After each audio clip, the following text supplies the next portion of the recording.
Hello guys, nagbibigay po ako ng dahon ng saging, no? Bilang snack sa aking mga partner. Tingnan niyo guys. Na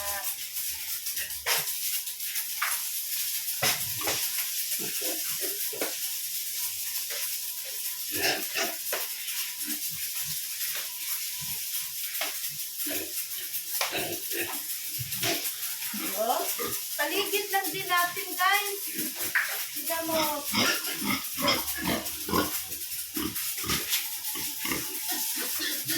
Yan. Nagbahagi ako ng dahon ng saging bilang dagdag merienda para sa aking alagang partners. Bukod sa natural ito, masustansya pa at nakakatulong sa kanilang pagtunaw ng pagkain. Isang simpleng paraan para mas maalagaan sila ng maayos at makatipid sa gastos.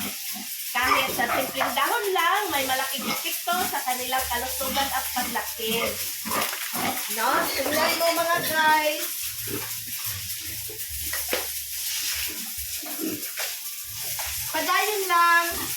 Padayon lang sa pag-aalaga, sabay-sabay nating abutin ang tagumpay ng happening.